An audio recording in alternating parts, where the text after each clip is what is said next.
Donc c'est un honneur et un grand plaisir pour moi de venir présider au nom du président de la République, Monsieur le Président Macky Sall, avec la délégation qui m'accompagne, la cérémonie solennelle de remise des prix au lauréat de la 6e édition du Grand Prix Sénico du récital de Coran, dont le parrain est cette année Cheikh Al-Islam El Haj Ibrahima Niass.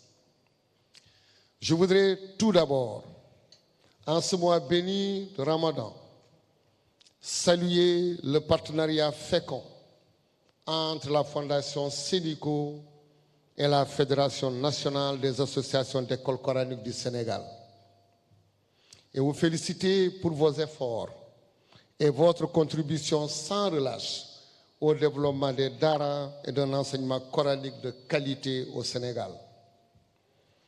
Je remercie vivement M. Abdoulaye Dia, grand promoteur des daras, et toutes les personnes qui ont participé de près ou de loin pour faciliter cette belle rencontre, cette belle cérémonie, parmi lesquelles nous voulons citer les chefs religieux, les Serigne Dara, les Ndeyu Dara, les imams et tous les autres.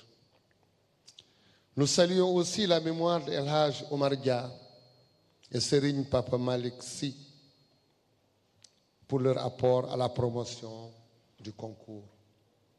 En effet, à la suite du succès de Sokhna Khady Dramé de Louga lors de la 5e édition, nous rendons ici un hommage appuyé aux lauréats de cette 6e édition du Grand Prix de récital du Coran et leur souhaitons plein succès dans d'autres compétitions internationales à l'image de Cheikh Diop, Dara Serigne Khadim Ndiaye de Mbacké, qui s'est distingué récemment au concours international de Kenyan, et tous les autres lauréats, notamment Moustapha Diallo, Mame Diarra Ngom et Maïmouna Lo, etc.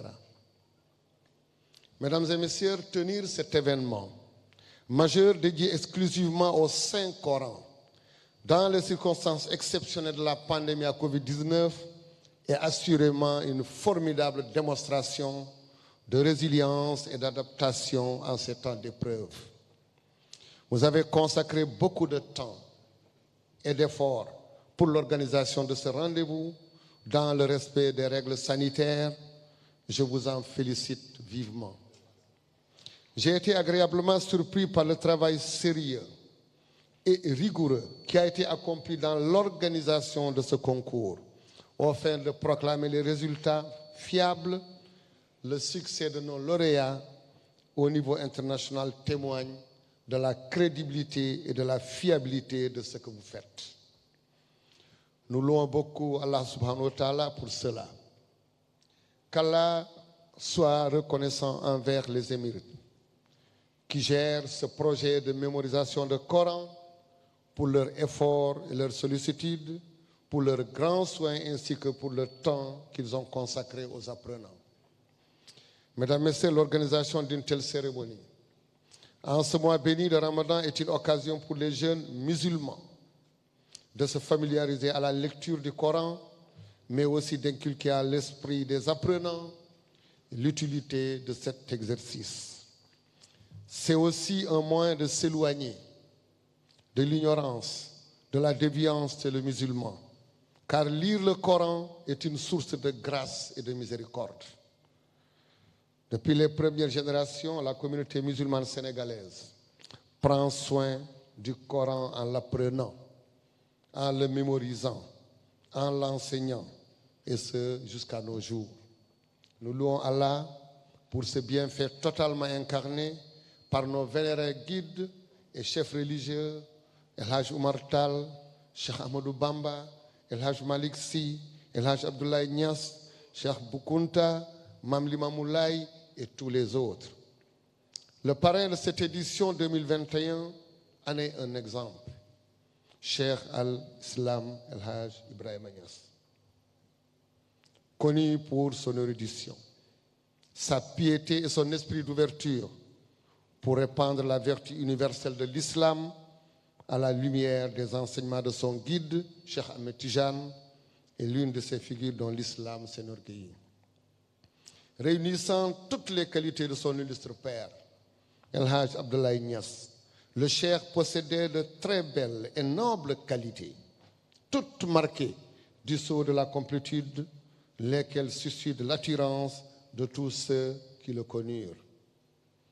Il se distinguait par son ouverture et son sens de la diplomatie, entretenant des relations avec des personnes de nationalités diverses. C'est ce qui lui a valu une réputation d'apôtre du panafricanisme. Que le Tout-Puissant nous gratifie de ses bienfaits. Mesdames, Messieurs, ces Dara, ces associations de Serigne Dara et de Ndeyu Dara, ainsi que ces organisations caritatives qui élèvent les générations montantes dans l'apprentissage du Coran, sa récitation et sa lecture psalmodiée sont une chose qui réjouit tout musulman. Ce qui réjouit encore plus, c'est l'intérêt porté par ces enfants à l'apprentissage de la sunna du prophète, paix et salut sur lui, et la pratique de l'islam. Assurément, un enfant éduqué au Coran échappe facilement à la paresse et aux tentations. C'est d'ailleurs ce pourquoi le gouvernement en a fait une des priorités en ambitionnant à travers sa politique éducative de promouvoir une politique plus hardie de modernisation des Dara avec un appui financier, des infrastructures et des équipements adaptés, des programmes de nutrition, de santé, d'enseignement rénové, ainsi que des enseignants et des maîtres coraniques bien formés.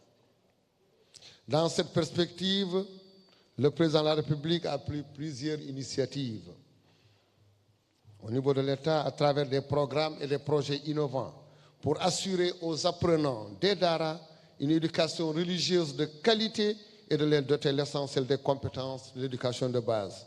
Nous notons entre autres l'arrêté relatif à la création des Dara modernes publics que j'ai signé le 20 mars 2020. Deuxièmement, la signature du décret relatif à la dénomination du Dara moderne public de Taïba Niassène au nom de Saïda Mariama Niass, signé le 22 février 2021. L'ouverture progressive des Dara modernes publics dans le cadre du PAMOD. L'accompagnement de 531 Dara sur l'étendue du territoire, bénéficiant chacun d'un montant de plus de 1 700 000 pour le fonctionnement. Pour renforcer cette dynamique, la construction et l'équipement de 14 Dara dans le préscolaire public pour un coût global d'environ 2 milliards. Pour renforcer cette nouvelle politique, la modernisation des Dara, le projet de loi portant statut des Dara, unanimement validé par les parties prenantes, a été adopté par le Conseil des ministres du 6 juin 2018 pour son vote à l'Assemblée nationale au bénéfice des Dara. Je vous invite encore une fois à soutenir et à défendre ce projet dont le but est d'améliorer les conditions de vie et d'études dans les Dara au Sénégal. Je suis convaincu que la modernisation des Dara contribuera au développement et à l'émergence du pays. C'est une noble et louable activité d'encourager les enfants à la mémorisation du Coran, de leur faire des concours en leur accordant des récompenses pour les inciter ainsi que d'autres à l'excellence. C'est un excellent travail béni et méritoire. Je saisis donc cette occasion pour témoigner toute la satisfaction du chef de l'État, le président de la République, et son gouvernement pour vous dire que le ministère de l'Éducation nationale restera à vos côtés pour vous accompagner dans le processus de modernisation des Dara. Pour conclure, je remercie toutes les autorités éducatives et religieuses et tous les partenaires qui ont contribué à l'organisation matérielle de cette belle cérémonie. J'adresse mes vives félicitations aux lauréats, au comité d'organisation, aux membres du jury, notamment au docteur Mahmoud Hassan Bousso et à Kamel Djida de l'Algérie et tous les autres qui sont mobilisés. Je vous remercie de votre aimable attention. Merci beaucoup. Voilà.